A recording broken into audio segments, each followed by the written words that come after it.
बिस्मिल्लाहिर्रहमानिर्रहीम। Open institute of calligraphy and fine arts Jhelum की जानिब से मैं नवीद अख्तर उपल। डियर स्टूडेंट्स, तमाम देखने वालों को मेरी तरफ से अस्सलामु अलैकुम। डियर स्टूडेंट्स, आज हमारा लेसन है बे। तो बे के लिए भी हम एक फॉर्मेट तैयार करेंगे कि जिसमें हम पहले एक लाइन लगाने के बाद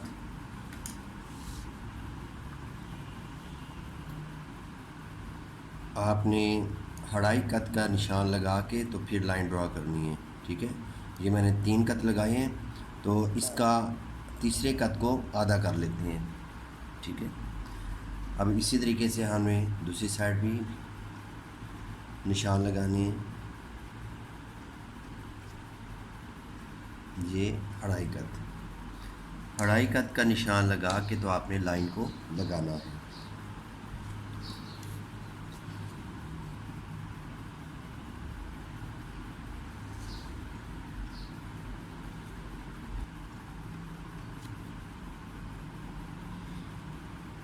एक कत, 2 और ये आधा। तो ये हड़ाई कत जो है वो इसका आपस में जो डिस्टेंस है वो रखेंगे, हड़ाई कत। अब हम बे को लिखते हैं।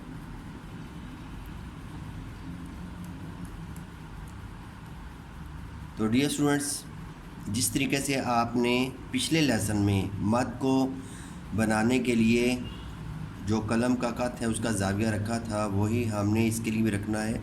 तो एक दफ़ा फिर मैं थोड़ा सा ब्रीफ कर देता हूँ कि आपने कलम के कत को रखना कैसे है। तो ये देखिएगा, ये हमने ट्रायंगल बनाई थी और इस नोक से लेके इस नोक तक आपने इसका हाफ ले लेना है। तो अब आपने इस एंगल पे कलम के कत को रखना है।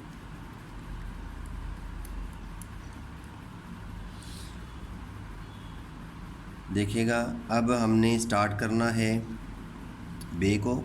तो बे को शुरू करने से पहले आपने एक तो कलम के कत का एंगल वो रखना है जो मैंने अभी बताया आपको। दूसरे नंबर पे आपने ये पहली जो ऊपर वाली लाइन है उसके नीचे आपने टच करके रखना है इसको, ये। तो अब हमने यहाँ से मुसलसल कर्व करते हुए दूर ले जाके फिर आपने लाइन के साथ टच करके तो ऊपर जाना है। ठीक है, और इसमें याद रखना है कि आपने शुरू में तो ये कत लगाया था, ये कत का एंगल रखा था, लेकिन आगे जूँ जूँ जाएंगे आस्ते आस्ते इसको मोड़ते जाएंगे। तो गौर कीजिएगा कि एंड पे जाके ये डायरेक्शन हो जाती है कत की, ये वाली। ठीक है, तो अब हम इसको बनाते हैं।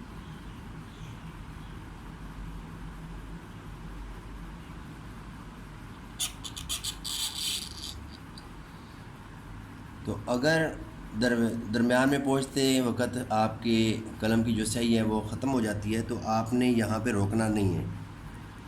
ठीक है, कलम को मुसलसल आपने चलाते रहना है। उसके बाद आप क्या करेंगे कि इसी को ही आपने दोबारा पीछे से, और यहाँ से नहीं स्टार्ट करना, पीछे से यहाँ से आप स्टार्ट करेंगे और इसको कंप्लीट करेंगे इस तरीके से।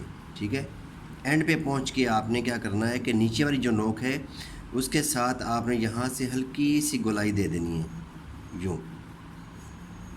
ठीक है, तो इस तरीके से आप बे को लिखेंगे और इसे कहते हैं कश्ती नुमा बे। ठीक है, कश्ती नुमा बे, क्योंकि कश्ती की भी जो इसी तरीके से शेप होती है। तो अब हम इसके जो कत हैं वो उसकी भी माइश करते हैं। तो देखिएगा कि हमने यहाँ से जो उठा के रखना है, शुरू से ये एक कत उठा के रखना है और एंड जो करना है तो ये भी आपने ऊपर वाली लाइन से आपने एक कत नीचे रखना है और यहाँ पे आधा कत आएगा। ठीक है, ये देखिएगा आधा कत। ठीक है, उसके बाद दरमियानी जो इसकी लंबाई है वो कितने कत होगी, 1 2 3 4 5 6 7 8 9 10 और ये 11। तो ये 11 कद की जो पैमाइश है वो इसकी लंबाई होती है। तो हम यहाँ पे लिख भी देते हैं 11 कद।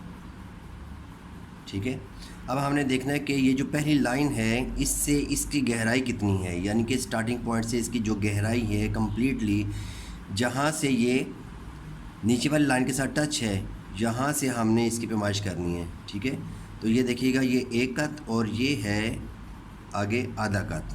आधा कद इसके अंदर आ रहा है और आधा कद बाहर है, तो इसका मतलब ये है कि ये 1.5 कद, इसकी जो गहराई है वो है 1.5 कद। ठीक है, यहाँ पे है 1 कद, ये भी है 1 कद, यहाँ पर भी है 1 कद। ठीक है, अब बे का जो नुक्ता नीचे लगाना है वो हमने बिल्कुल मिड में। ठीक है, ये देखें ये 11 कद है, 1 2 3 4 5 6। ठीक है, तकरीबन इसकी सीध में आपने यहाँ पे जब नुक्ता लगाना है तो यहाँ पर भी ध्यान रखना है कि आपने 1 कद का फ़ासला होना चाहिए कम अज़ कम। ठीक है, 1 कद का फ़ासला आपने रख के तो फिर आपने नुक्ते को लगाना है ये। ठीक है, तो यहाँ पर भी 1 कद का फ़ासला होना चाहिए, बहुत करीब भी नहीं होना चाहिए और बहुत दूर भी नहीं होना चाहिए। तो डियर स्टूडेंट्स, अब हम छोटी बे को बनाएंगे और इसके लिए आपने 2 कद और फिर ये 2.5 कद का फ़ासला रख लेना है। और इस साइड पे भी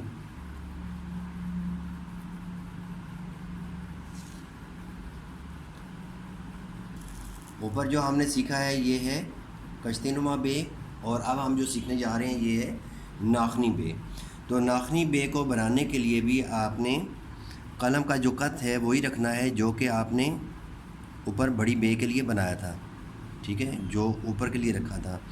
तो अब की बार हमने क्या करना है कि ऊपर वाली जो लाइन है इसके साथ टच करके नहीं रखना, बल्कि आधा कद आपने नीचे रखना है।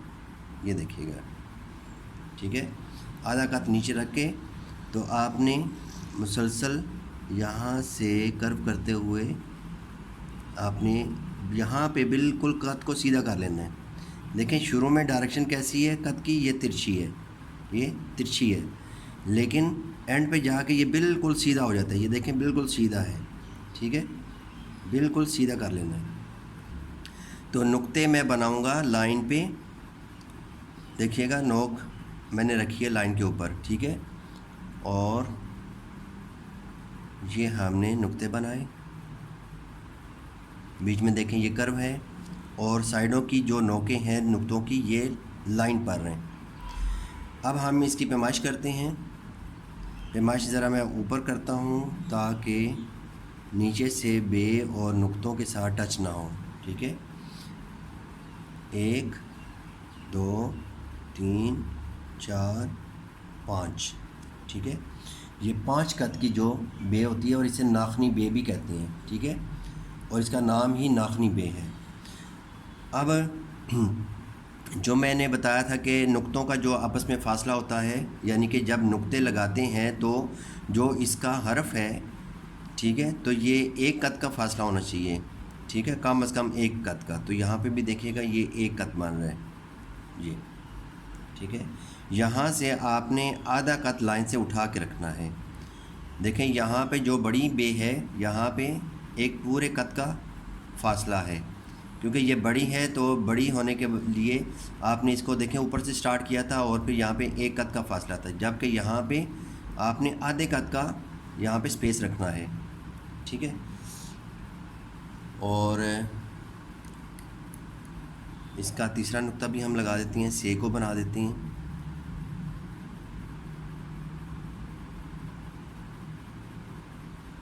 ठीक है, तो मैं उम्मीद करता हूँ कि ये लेसन आपको बहुत पसंद आया होगा। तो इंशाल्लाह नई वीडियो के साथ दोबारा हाज़िर होऊंगा। इजाज़त चाहूँगा। अल्लाह हाफ़िज़, अस्सलामु अलैकुम।